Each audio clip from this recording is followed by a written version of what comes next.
not that this was not a result of desert climate or the Middle Eastern environment that made this tradition. It actually meant that this was a form of sexual oppression, which is a form of cultural castration for women. And this was for belittling women, enabling themselves to be showing themselves in public spaces. So upon that principles, I will present you two arguments of justification and impact to society and its people, while our team's second speaker will talk about the expansion of positive social messaging. But before going into those argumentations, let me first define some of the few key terms of today's motion. Full burqa, hijab, jilbab, or niqab would mean loose religious outfits that covers Lula's whole body except with the eyes with dark colored fabric. In public would mean public spaces such as school, hospital, metros, and street or etc. Be outlawed would mean banned by statutes by law. Now, our team's first argument, justification. Now, we believe that the government should take a hardline stance because even in democratic nations, religious sphere has its power on a very significant level.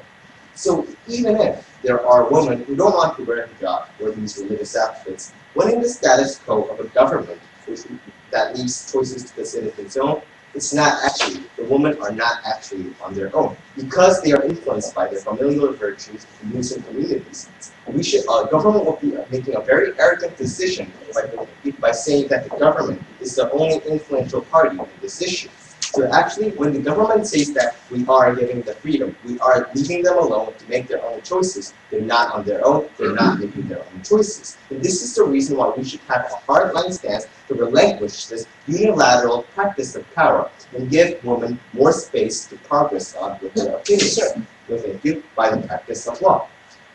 And also, principally speaking, we believe that hijab is a cultural signifier of discrimination, of sexual oppression. First of all, on the first level, there is no logical reasoning on why these, especially Muslim women, should wear these hijab or burqa in the first place when they become adults. And because they are, this is a decision done by progenital condition, we believe that this decision that it is made by a progenital condition itself is above all discrimination against gender, because it is forcing certain cultural practices without any logical reasoning, and that in the form of making such a decision is a cultural discrimination. And on the second level, because such practices originate from these discriminatory actions, such as not only sexual oppressions, which means that this is the cultural castration of sexuality by banning these women from showing their bodies or having attraction to other people. It is a form of sexual oppression. I'll speak in a moment. And we believe that this is not only such a cultural castration, but also a social oppression, because we are unallowing women to stand out, show themselves in public. So we believe that since this is just not right, the government should fix this with a political hard stance. Yes? For them, wearing a burqa is a sign of commitment for the family. It's like wearing a wedding ring for each and every person in the room. We're trying to simplify, trivialize this practices by saying that this is just one another cultural practices, just like wearing a wedding gown and showing a wedding ring. But first of all, we don't force, or the families around us don't really make us, or influence us to make like wedding rings. And second, the originations of such kind of cultural practices is different, because as professors and sociologists indicate, and just by logical reasoning, it is easy to see that they are hiding these women from public spaces, restraining them from making them as influential people or raising a finger. No, thank you. Not only they are castrating them, not by literal meaning, but by culturally castrating them, because they are unallowed to show themselves to other men or other practices. So, and there are also another argument that they have just brought on the POI. They say that there are women who believe in such practices, and so they'll bring out, I didn't hear this speech today, but they'll probably bring out this argumentation about freedom of choice and how this is cultural practices, and their practices should be respected. First of all, these women making choices and their freedom of choice, that's purely hypothetical, because they were not given choices from birth to choose from Christianity, Buddhism, Islam, or not having a religion. As they said, there were families, there were Muslim communities surrounding them from the first place, and how could they possibly say that they made these choices themselves? We could say that these families, these communities, these people surrounding them, made these choices for them. Well, what these women did was not to choose they follow to what the other people surrounding us has given to us, and actually, an indirect term, force them to do. Even if in a very hypothetical situation, even if there are women who think that they genuinely believe in such practices, and they believe in so much that they should do these practices, the wearing of burqa is no longer an individual issue, because existence of such practices itself is a defamation of society and of our common morals. Now, let's say for slavery or organ selling. Just because people think that just because the people think that they should become a slave of another, or just because they want to sell their organs to other people, doesn't mean that they can do whatever they want to, because that is going against the common morals of our society. The society and the world has already reached the general consensus towards the belief of human rights and equality. So negating them at any circumstances is unacceptable. Of how the people believing in the Hindu religion should have abolished the caste, and how the Christians have abolished the slavery. This situation or the cultural practices cannot be taken in whatsoever. Sure, thank you. Our team's second argument is the impact of society and its people. To loosen up a bit, I'm a man myself, and I believe that this cultural practices is very offensive to me as well, even if I am not a Muslim. Because the reason why they cover their hair and bare skins, or the reason why this cultural practices force them to do, is because they believe that such women's hair or bare skin is sexually provocative towards women, towards men. So I believe that it is pretty offensive to me as well. Yes. If a woman really does not like these practices, why ever marry another Muslim man if she really wants to be free? Okay, we first think that such practices are not like they're making about this differentiation of what is a free will and what is a forced practice. And second, they say that if they wanted to be free, and they would have done other choices as well. But this is not the case. Even if the governments lets these people alone, their families, just like they mentioned, or their communities, do influence their opinions. And we believe by common sense it is at a very significant level. Now back to our argument about the woman, about the influence to impact on the woman. We believe that by abolishing this old practice of discrimination, these women themselves are gaining some support from the government at the government level by law at a certain degree. But not only at a certain degree, but at a significant degree as well. So we believe that we are enhancing the women's rights. But the government is proclaiming to the society that we are not leaving out these women just because there are some men or there are some Muslim communities that are raising very powerful opinions to the government. And also about the religions. These religions will be able to gain international support because they are showing that they are not an extremist religions, but they are adapting to the modern ideals, participating in the progress of the world. This cultural or religious sphere is not an individual, separate, independent from the political sphere, which means that the religions should also take a step further with the society, with any other spheres, by integrating and coping with the general morals such as human rights and equality. Thank you.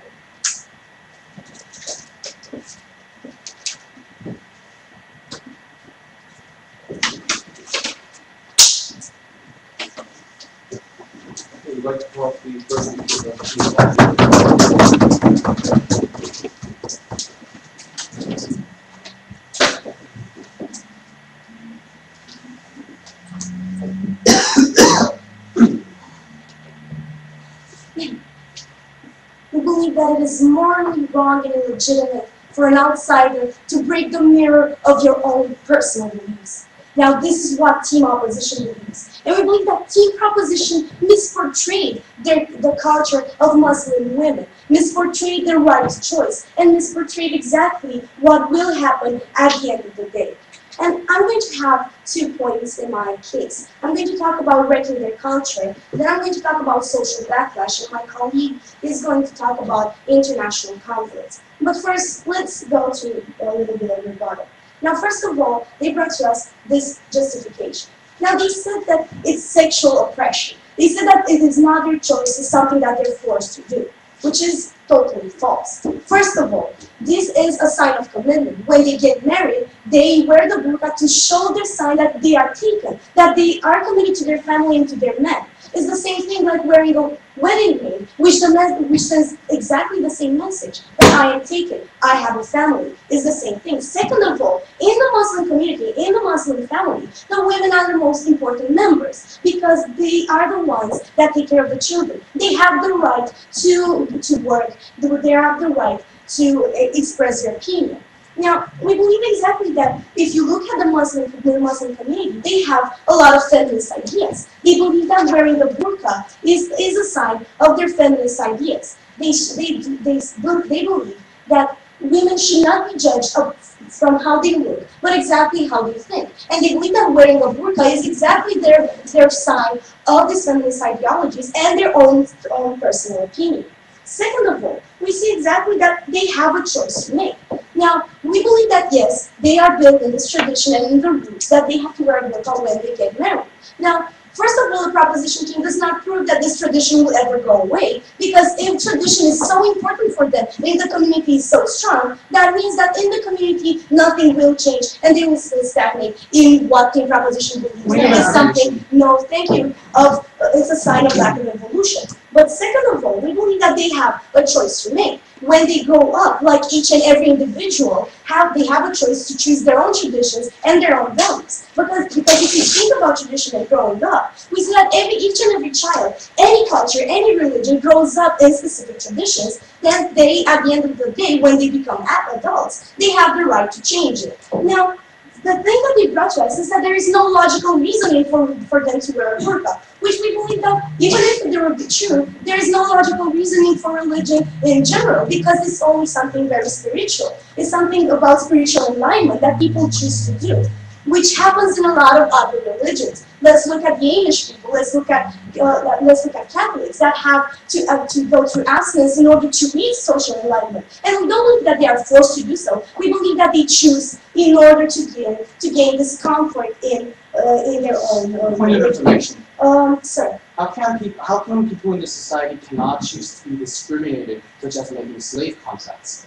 Sir, if I'm going to get to the point of society equality and slavery, but we believe that because you're stepping upon minorities is exactly the same thing that we did when we interdicted African American people to join white schools. It's the same thing that you want to implement through this motion I'll explain to later on.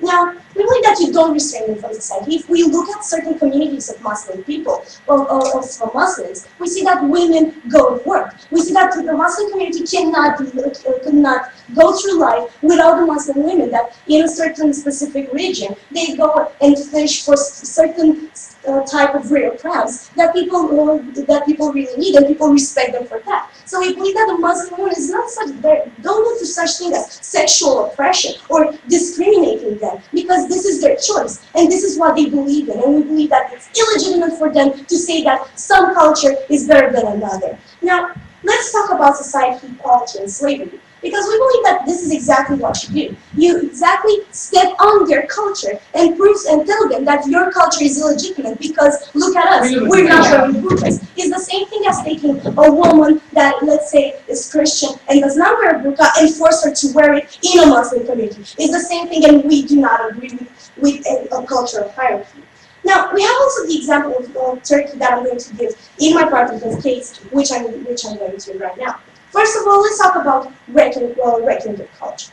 Because we believe that for other people, like in proposition, it's only a piece of clothing. It's only something to prove that, this is what I want to wear. But it's not like that. We believe that religion comes with packages. Now, let's look at other religions, like Amish people, that don't believe that they should go to the doctor, don't believe that they should take medicine, because they reach social and spiritual enlightenment through their practices. Now, we also see that when we talk about Catholic priests, when they have to confess their sins, in fact, in the Vatican, they have to lie on the floor with their hands spread in the form of a cross in order for them to actually reach this spiritual enlightenment. And now we believe that wearing the burqa in a Muslim community is exactly the same thing.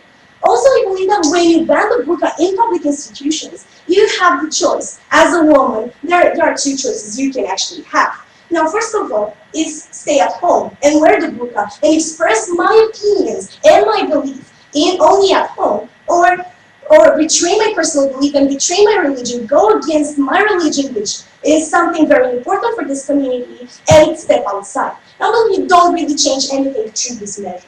Now, we believe that you directly and inevitably harm them by doing so. Now, we also see exactly that in Turkey, when Atatürk banned burqas in universities, women chose to stay at home. Women chose not to go to university because they weren't allowed to wear burqas at university. I believe that even if it would be, as Team Proposition says, if there's a woman that wants to wear a burqa, she will not have the choice in their world.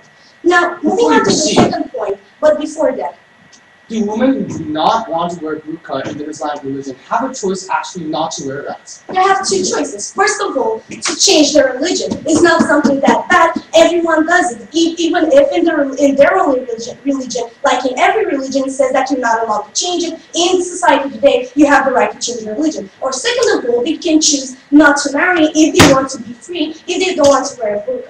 But about a social clash. Now, we believe that it's principally wrong to make a hierarchy based upon cultures. You cannot impose a culture upon someone because it is something personal, it is something about their opinion.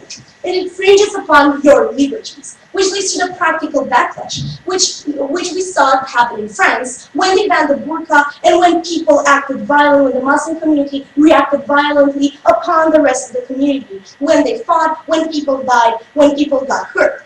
Second of all, you create segregation. You create less tolerance. You create less multiculturalism because you're going to have a fractionate community. You'll have the Muslim community, the Christian community, and so on and so forth, which actually leads to a long-term, well, on the long term, to in 50 years, you'll lead to more tension in a community. That is less tolerance, ladies and gentlemen. That's when you force women to stay at home. You force them to make the choice that the government does not allow. At the end of the day, ladies and gentlemen, because it's not a piece of clothing, because it's not correct to break the mirror of personal beliefs, we believe, at the end of the day, that you should vote for opposition.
I would like to call the second speaker of the conversation.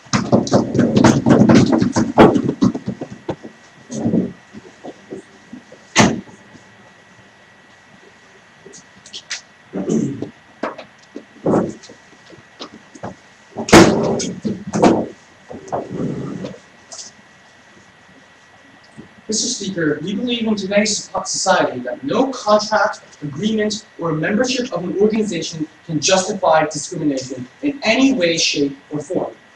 Now, we recognize fundamental human rights. Our society has become a better world that we recognize concepts of equality, that discrimination is wrong. And that's why governments prohibit slave contracts or discrimination within workplaces, even if the person involved wants to in today's society. And we think that the government does that for a reason. Not only such discrimination fundamentally is wrong by principle, but it's also harmful for the individual involved and also the society as a whole, because allowing or tolerating such practices devalues and desecrates the foundation of the society that we try to agree upon, such as something like gender equality. And it also opens possibility of abuse. When you don't prohibit this by law, this might enforce upon one's party's opinion upon other by community pressure, as what we're seeing is happening in the Islamic community. And that's why we have to support this motion. And as the second speaker of the proposition, I'd like to do a few things. First of all, rebut to the arguments brought up by the opposition, and then move on to elaborate on our third argument, how supporting the motion will lead to the expansion of a positive social message. So without further ado, let's quickly move on to the rebuttals. First of all, they said that wearing burqa is a personal belief, it's a form of cultural practice. Our Prime Minister told you clearly why that's not the case. This isn't just any common practice like wearing a wedding ring. It's a cultural castration. We think there is no justification, logical reasoning whatsoever that married women can't appear to be attractive. They tried to nicely package it by saying that the Islamic religion tries to evaluate women not by their appearances, but how in the way they think. Well, that's very nicely phrased, but we think the women, if they have freedom to think whatever they want, they also have to express, they have the freedom to express how they look and how they think through that freedom of choice. And covering a skin, just because you think the exposure of their skin is sexually provocative to other men, is a completely different issue than wearing a wedding ring. They're trying to trivialize this discrimination by saying it's any form of individual practice, like for instance, as in Turkey, where they lie down and do some kind of religious practice that they want to. But we think because the religion in Turkey does not infringe upon freedom of equality or fundamental human rights, is justified. Because we recognize the importance of freedom of religion, we have to accept differences. But when that differences try to justify, tolerate discrimination, we think that's unacceptable. That's why Christianity, when it in past history tolerated slavery, we banned that and we moved to a better place. That's why Hinduism doesn't allow the caste system by socioeconomic conditions born progenitor conditions anymore. And that's why we think we have to prohibit this by law.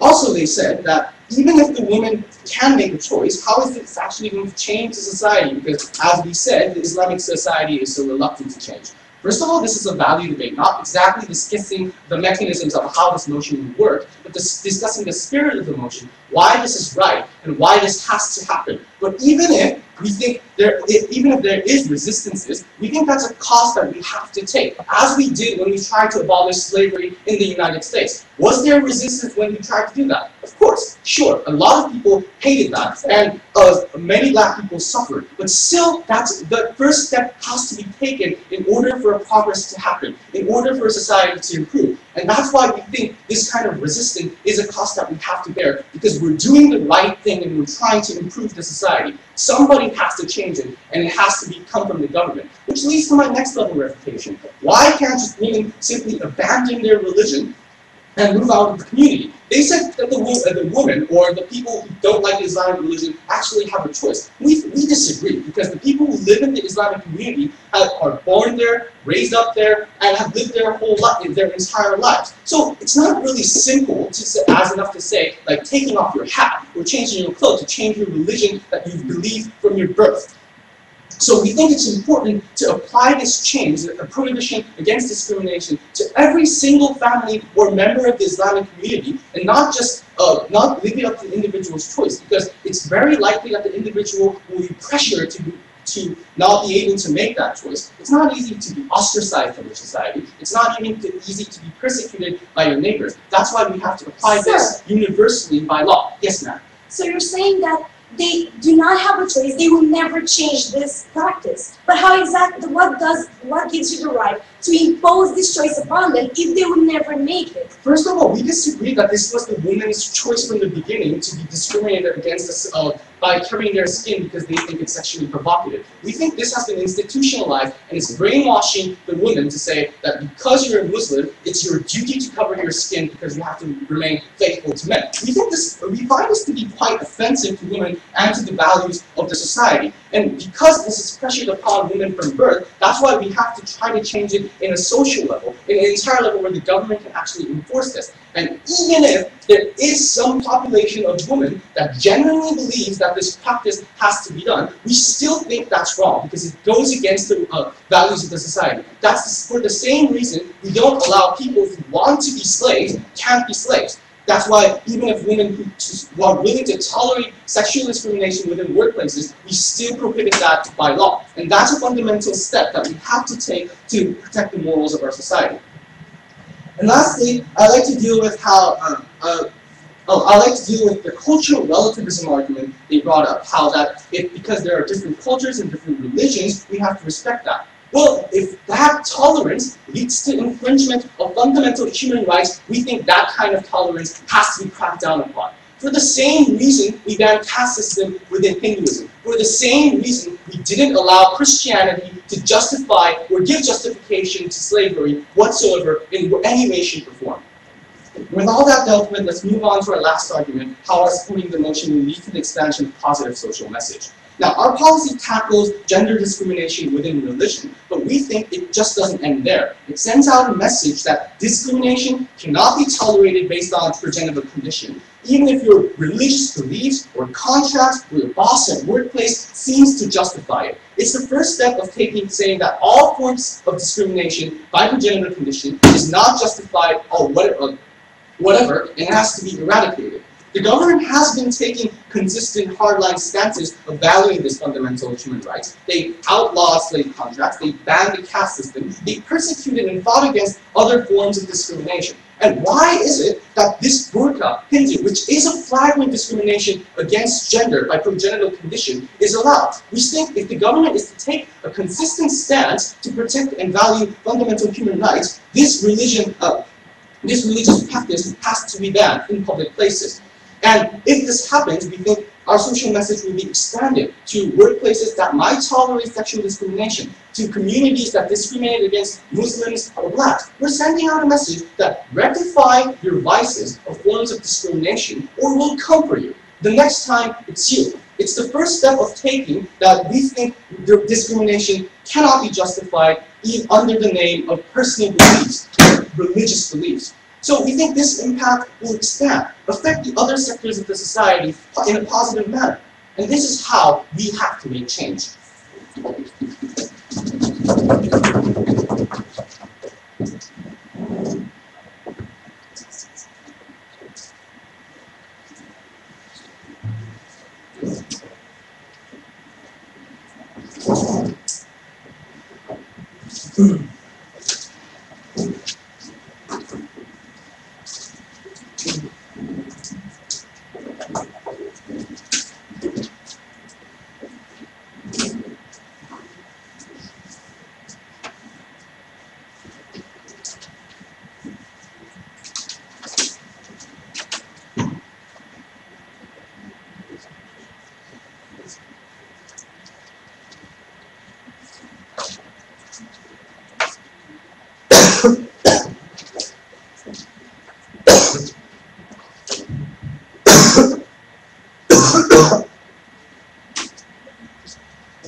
Simply flagging big vague words and making loose links to the actual situation at hand does not mean you prove the motion. Simply waving discrimination, slavery right in front of our faces, and then not actually tackling how the situation looks like in the world does not mean you prove the motion. This is exactly what I'm going to talk about. I'm going to have 4 major points. First, I'm going to talk about cultural/religious choice. Then I'm going to talk about cultural/religious equality, or how different religions, cultures are all equal from the get-go and should remain as such. Furthermore, I'm going to talk about social backlash. And fourth of all, I'm going to talk about international conflict, or what are the effects of actually implementing this matter in the international scene. Now about cultural/religious choice. Because they told us that these women cannot possibly have a choice, because from birth they were born in a certain culture and they remain with it for the rest of their lives.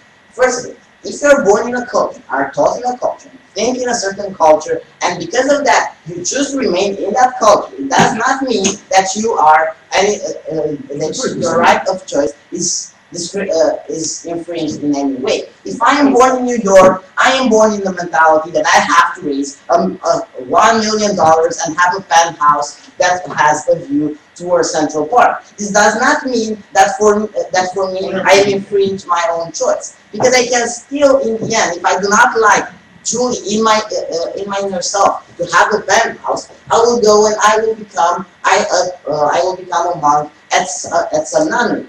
This is the thing that we are talking about today. It's not that it's about having choice for yourself. If you yourself are the person that would always choose to be a Muslim because you are created as a Muslim, it means that for you, you have a choice. If you were created to be a Muslim, but you do not want to be a Muslim, you can still have a choice. Let's take the example of Amish people.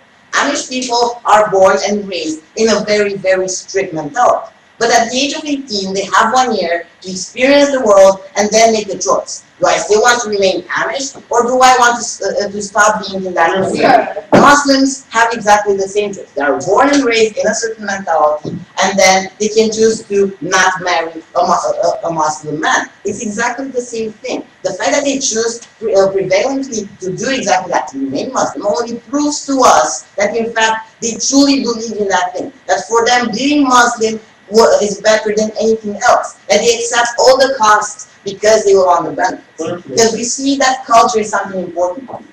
You cannot live on your own water and bread.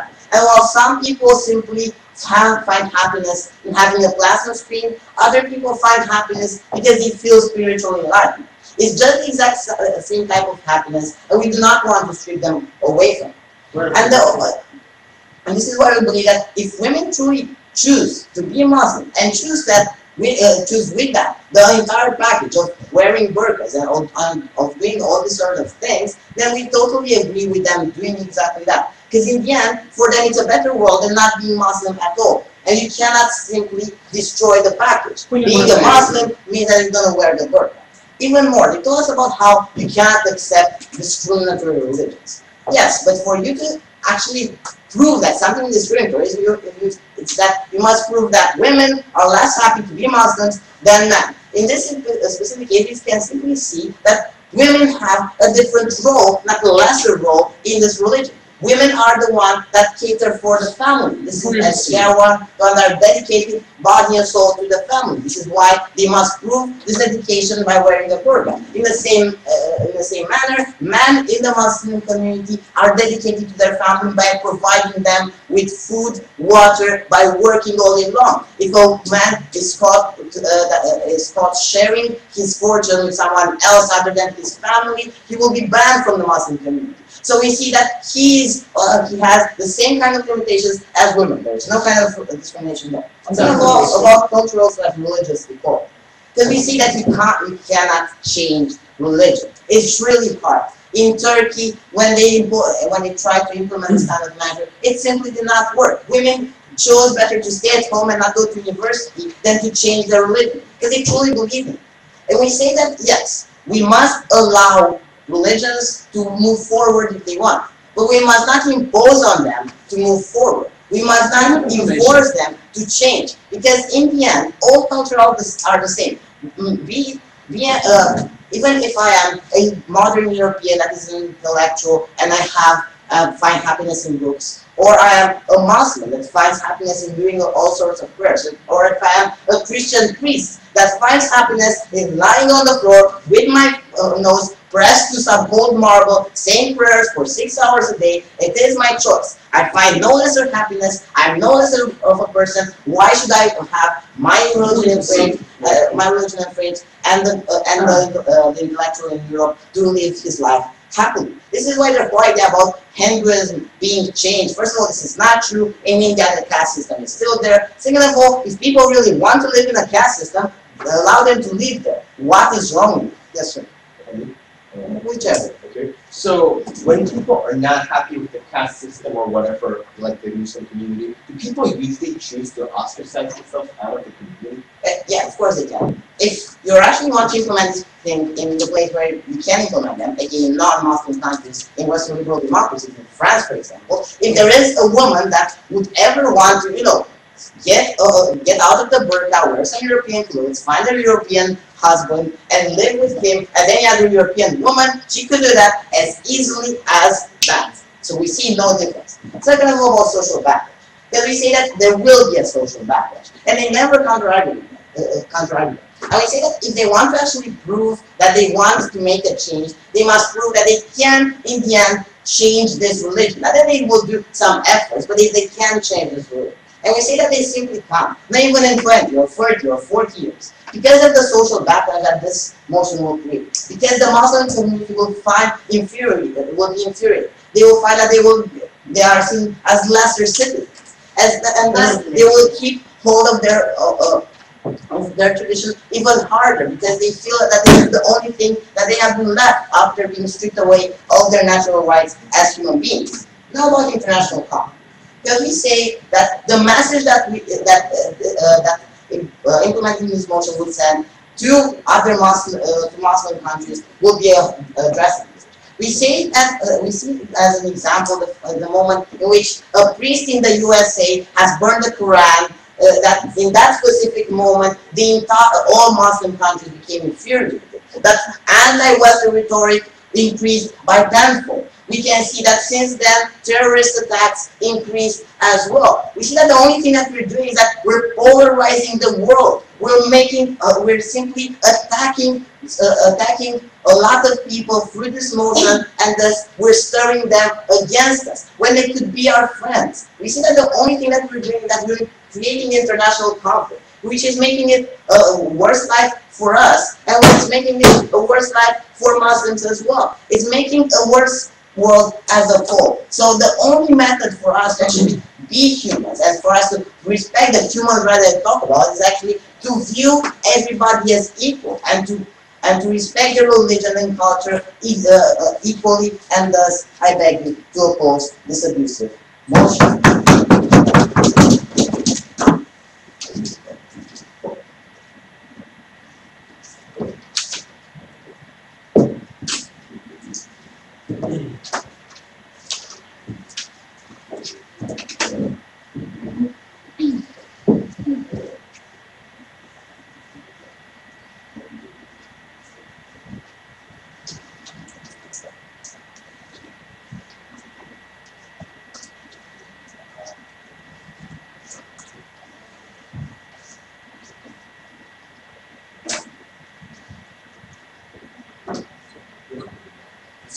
Okay, we'd like to call the first speaker of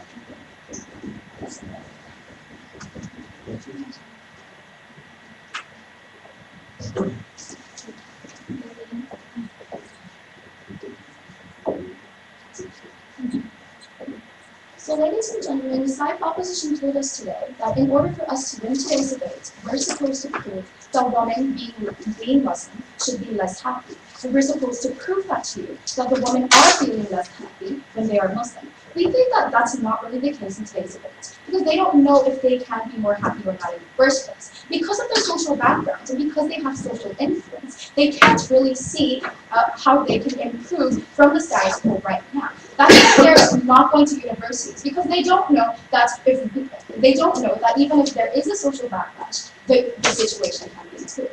And so we're going to be proving you today why we want today's debate in only 3 areas. The first area is going to be about why it is actually gender discrimination. The second is going to be about the government responsibility and whether their wills should be directly upholded or not. And the third is going to be about the effects in the general society and for the individuals that are intertwined in this area. So number one issue about why it's actually gender discrimination. But they've consistently told you that it's not gender discrimination because it's a social contract. Because they think that a social contract should be something like a wedding ring. And it's the same thing for burqas. We told you that number one, it's a gender discrimination because it's something it's something very pre-general, Madam Speaker, Mr. Speaker, ladies and gentlemen. We told you that because having burqas and having these sexually abused wearing for these people is something that's not just really in any other areas because of, in areas of meritocracy or because they're inferior to others, or it's just because they're women. Ladies and gentlemen, that's something that they kind of conceded to in today's debate. Secondly, we've also told you that when we outlaw this in the public, that's actually going to no, sir, has an increasing effect in gender discrimination as well. Because it's something, the matter of fact is, when we allow this in public areas, that's actually discriminating them against it. Why? Because we told you that an inherent start of having burqas was to have men being less sexually attracted to these women. That's what our Prime Minister told you from the very beginning. So we think that it's both inherently harming the gender, inherently harming the woman as well, but also the men too. And that's what they've never responded in today's case. But that goes on with the idea of general gender discrimination, which they practically conceded to in today's debate. The second level of class that we have to use today is about government responsibility and their will. Now there comes their own case about saying it's gender discrimination, but it's still okay because it was their own will and their own choice to become discriminated in the first place. Number one, we say that's not really the case in these Islamic societies because it has an inherent difference, an inherent characteristic of the Islamic society itself. We've told you that in these cases, they were first born to be actually influenced by these Islamic countries and Islamic society. They have family members that are all Muslim, and everyone upholds these Muslim beliefs. So they can't really change their religion as they've tried to portray in today's case. Yes, ma'am. Men. In Judaism, men are forced to be circumcised,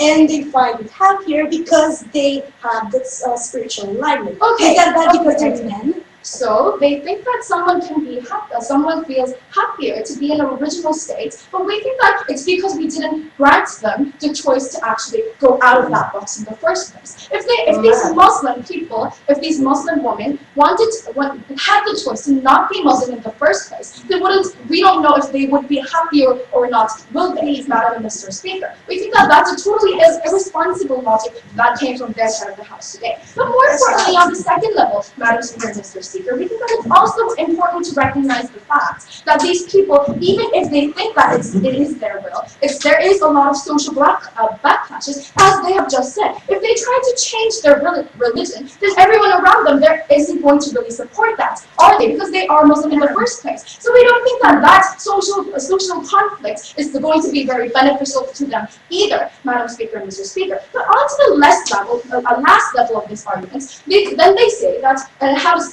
contradiction in case and say that we can't change anything, can't we? But we've already told you the cases and examples from our Prime Minister of the cases of Christianity changing slavery, which first has said that slavery is right, and then prohibited it because the social contract and the social norms differ from that Christianity beliefs in the first place. So we do see progress in the society if the government actually interferes in trying to protect these women and protect the general society as a whole. So can't we see that in history, Madam Speaker and Mr. Speaker? So if that is the case, why can't we do it for these Islamic societies as well? We don't think that just because it seems hard to do, it doesn't have a justification to leave it and be irresponsible, Madam Speaker and Mr. Speaker.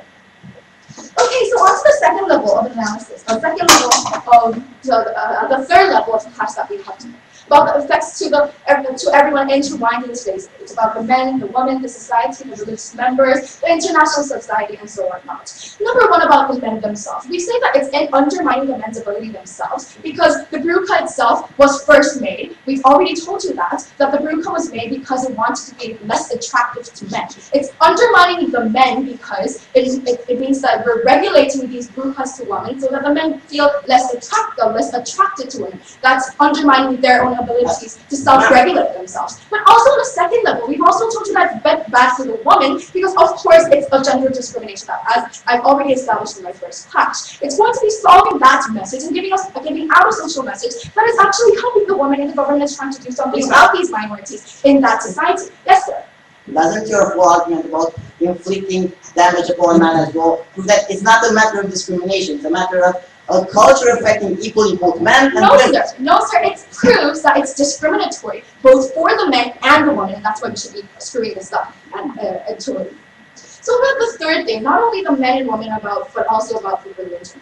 Now they've told us today that in cases of religion, in cases of Islamic societies, just because in case of their extreme example of how nobody wants to go to universities in Turkey, that shows how everyone wants the religion as it wants to be. We've told you already that when the society has a line for the woman to never cross upon, that's why the woman can only limit themselves. And they think that it's really, really wrong to go to university in the first place. The society made them think so, Madam Speaker and my Mr. Speaker. That's what we want to change in today's society. Change the perspectives of those women that they can go to university without burqas in the first place. Because they've been oppressing these women and having general oppressions to them and having a social perspective be infringed on themselves. But on to the last level of the society, they talk about how it's an important international message from their second speaker's third argument. They say you're going to be more terrorists and so on and so on. Number one, that's an assumption to say because we've never seen how it's going to have any analysis whatsoever why terrorists are going to be increased. But secondly, we also think that it's going to have a positive international message because actually the international general consensus is, Mr. Speaker and ladies and gentlemen, is that human rights are important, that we should have general equality in the first place. Isn't that so, Mr. Speaker? So if the religion goes with that general consensus of the international society, isn't that perfectly great for the international society because they're having a similar ground and a similar ground to agree upon. Why we don't really understand from side opposition's third arguments why this is such a bad thing and have such a negative impact unless their third whip speaker comes out and clarifies this either. So what have I told you today, Madam Speaker? We told you that it is gender discrimination in the first place, and we told you that the government's responsibility to take care of it as well. And we've also told you that because it's going to cause negative impacts to not only the men and women, but also the religion and the international society itself as well. That's why we take this motion forward. Thank you.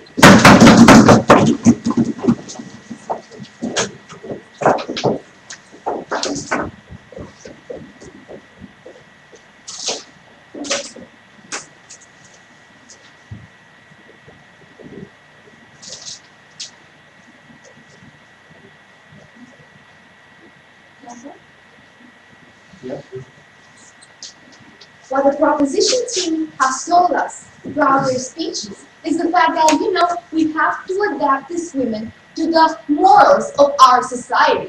That's the basic mentality of discrimination. That's the basic mentality of considering that your values as a society, your Western values, are the most important of all. That your different values, that you're not a Muslim, and that you are not raised in that particular family, makes you able to judge some people, and makes you able to think that you can save them from something that they do not even want to be saved. Because this is not any kind of infringement of their rights. This is their choice, this is their tradition, this is their family.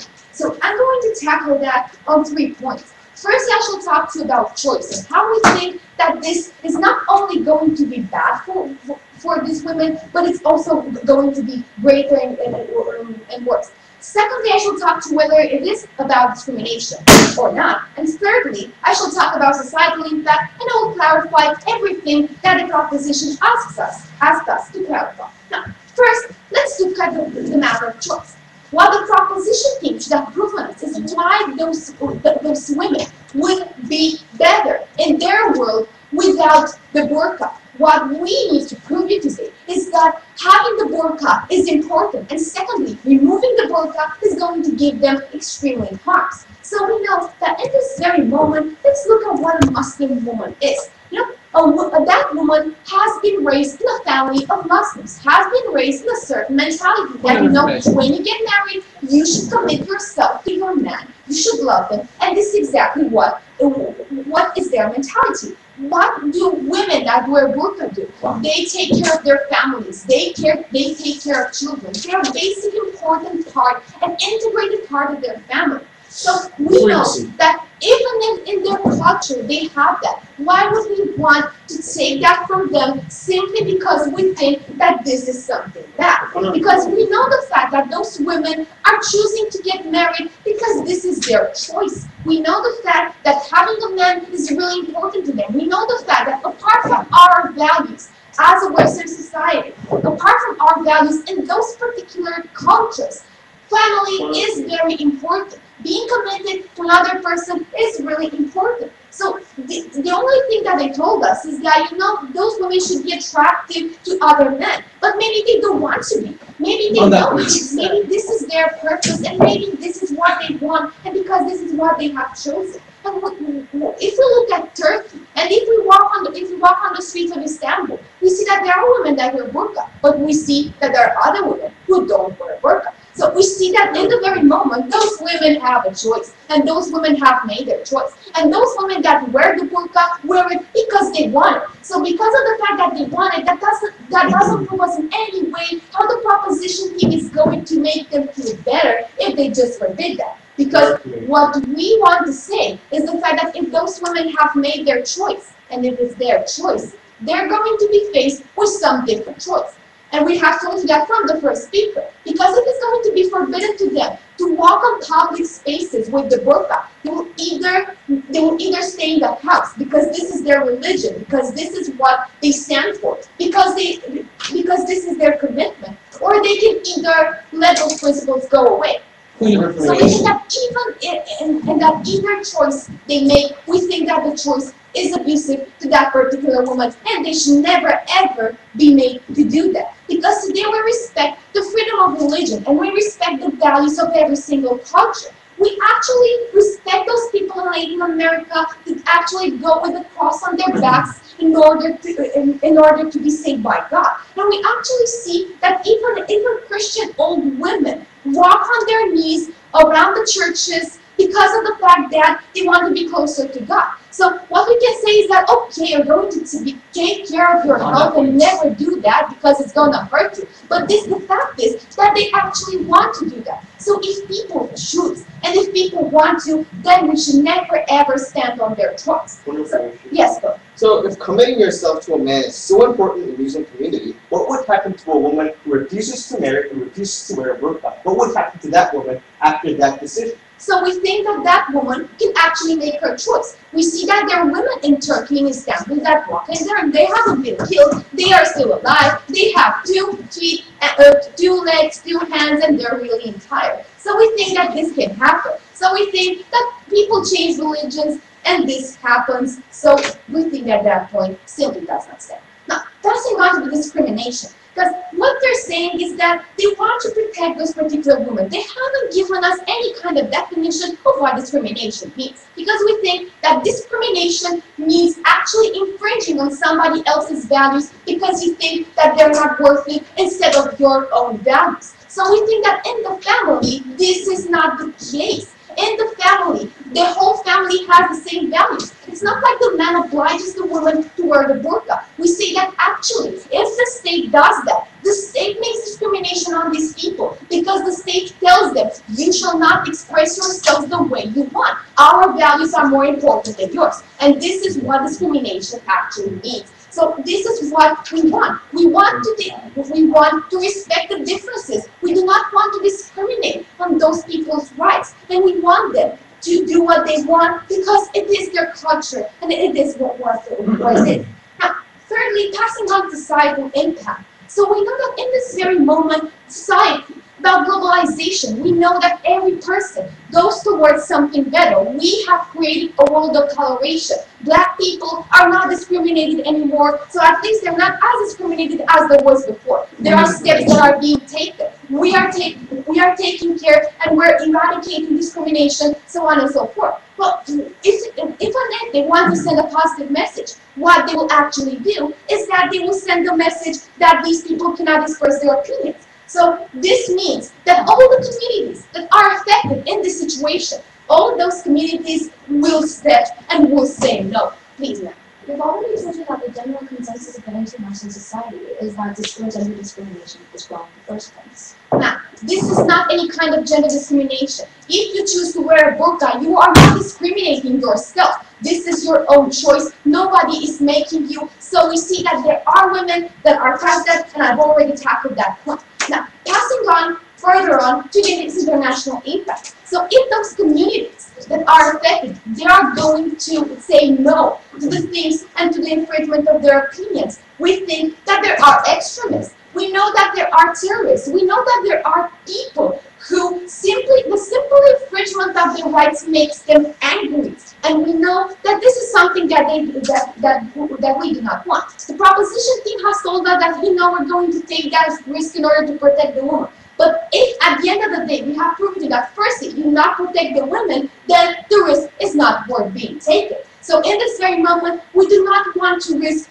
to create more terrorism, more extremism, simply because of the fact that we want to protect the values of every single person. And at the end of the day, because we have proven you that it is their choice, we have proven you that this woman definitely needs to be protected in their own way. We should not infringe of their rights. We should not discriminate them. We should not create dissent. We beg you to oppose.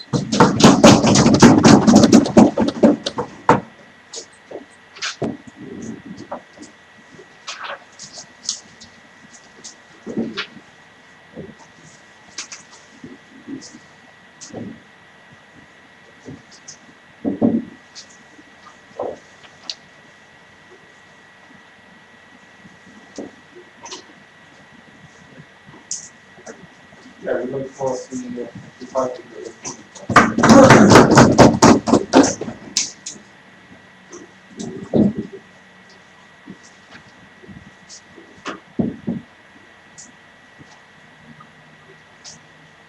The Islam position thinks that you cannot craft good policies which is based on your arguments and a misportrayal of both the world and the values that we wish to obtain. This is why today, for offering women true choice, regardless of their religion, for offering them true equality, regardless of their birth, I'm going to have three major questions that can sum up why exactly we should not, in any way, outlaw wearing burqas in public places. First of all, is Islam inherently bad? Second of all, how do we give women a choice? And third of all, what difference will it really make in this world through this motion? First of all, is Islam truly bad? The Canadian government argued that any kind of religion that is truly discriminatory to the core is something bad and a plague of the world. First of all, we say that they don't even understand what discrimination actually means. Discrimination means that you have two groups, and one is seen as lesser than the other group. In the case of gender discrimination, you should have either women or men being more important in one religion and the other group less important. Through their own concession that both women and men are discriminated, it means that there is no discrimination in Islam in fact. And we see that in many religions and cultures, women and men simply have different roles. This may be interpreted as discrimination, but the two roles are no lesser than the other. Both in the Amish culture, in which women are made to stew whilst men work the land. In Judaism, in which men are circumcised, but women do not have any kind of body affliction from the religion. In all of them, women and men have different cultures. Even in Western culture, women and men have certain differences. Even in the fact that women give birth and thus have a different emotional empathy and are more prone to stay with children, they have a different role. It doesn't mean that they have lesser of a life, because both women and men are equally happy, both in Islam, in Christianity, and in all cultures. And thus Islam is not inherently bad, and we shouldn't change it. But then, how do we give women a true choice? They told us that because at birth you get to live in a Muslim family, it means that you do not have the choice to walk away. First of all, we say that the choice is not about whether you would have been happier if you weren't born in a Muslim family. Because you are not only your DNA, you are you with your upbringing, with your own experiences. AKA, me being born in a Muslim family is a completely different me from me being born in a Catholic family. So if we're talking about a woman being born in a Muslim family, we should look at what she thinks is important for her, what she thinks are her roles in life, and if she actually believes that spiritual enlightenment is what she looks for, and she would pay the cost of wearing a burqa, we say that it's more than reasonable. If she simply wants to change that, she can. Yes, it may be hard, she may have to fight for her family. But in Turkey, it happens each and every day. This is one of the most Muslim societies of them all. Even more, if you were to look at their own argumentation, if culture was so strong, anyway they wouldn't be able to not wear burqas outside, they would simply stay indoors. So anyway, they do not make any change. Furthermore, what difference do we make? Because we believe that Team Darwin, if they want to argue that women do not have a choice and that women should be protected, they must argue why in their world women are protected. First of all, the only thing that we believe will happen is that women will simply stay indoors. Either if do they have a choice or not, anyway, in their world, women will stay indoors because they do not wear a burqa. Second of all, they never rebuttal our argument and they will never change Islam. Because of the backlash that will cause people to actually keep a stronger focus. So as a whole, they do not bring their burdens to actually make the world better. Whilst we prove to you that the only way for us to have a good world is to understand what truly values mean for people and to respect their choice and to respect what they believe.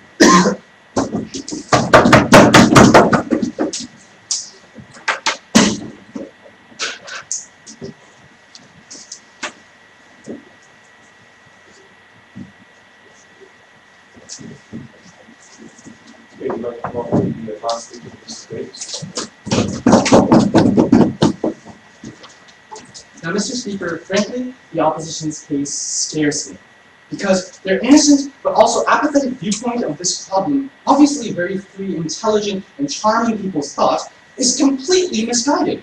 Now, I'll deal with mainly three questions in today's debate. First, is this motion a religious act or a form of discrimination? Two, do the woman actually have freedom of choice? And number three, what's the actual impact of the motion? So for the first question, is this a religious act or a form of discrimination? Now, we recognize freedom of religion. We recognize that the people have the choice to say that I believe in God, or in Turkey, I would like to lie down and pray. But this is completely different from this act where women are forced to cover up their skin like a black package based on the reason and only on the reason because they are women. Now, if they had any reasonable back support for this, that because the women were previously unfaithful or they're somehow genetically modified to cheat on men, maybe this has more reasoning.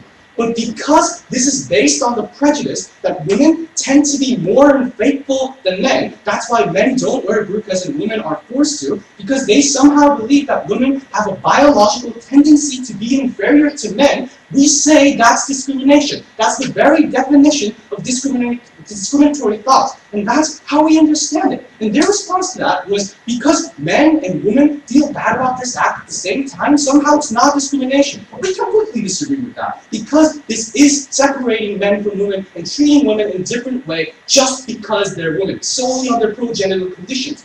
And briefly about their point about how Judaism, they actually circumcise men, we think that's another oppressive act upon their body, and we should view this with, in another debate to be oppressed act, because we think this notion is about cultural castration, where Judaism is actually talking about literal castration.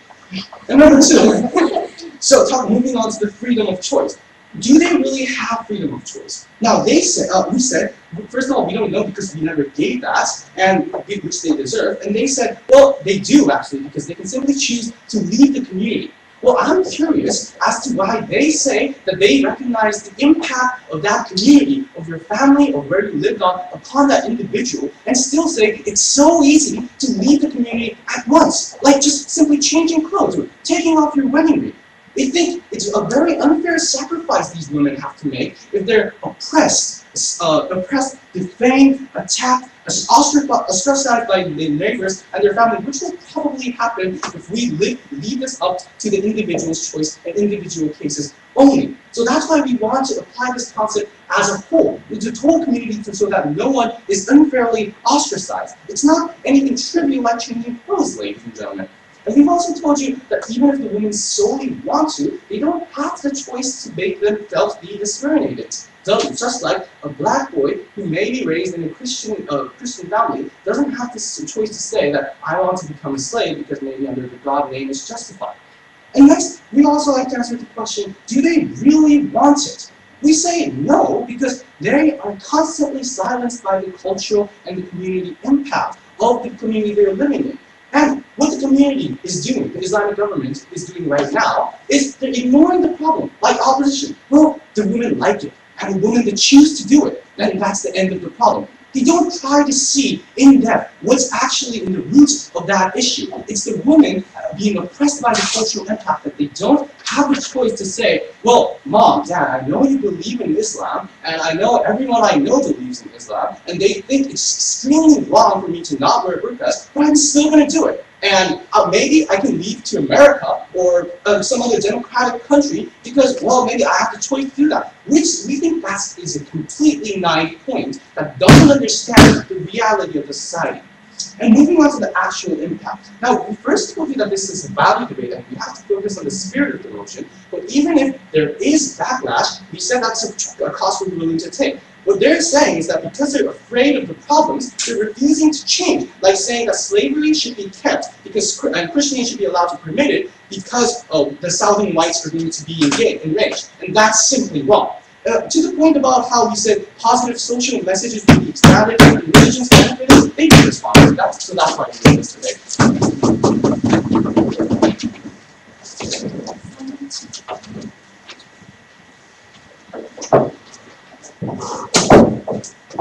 Presents. Thank you. We do really debate about that. Thank you. What was the next one? Everyone was calling me by your name is Dexter. It was, oh, yeah, Dexter. So, yeah, so I think we have to, yeah. Can we take our stuff or can we decide? Just leave it here. Okay, yeah. Oh. Are you We can give you feedback, but we can't tell you. We'll give feedback. Yeah, I heard that we can get kind of general feedback, Yeah, not feedback. actually Yeah. who won the first. Oh, yeah.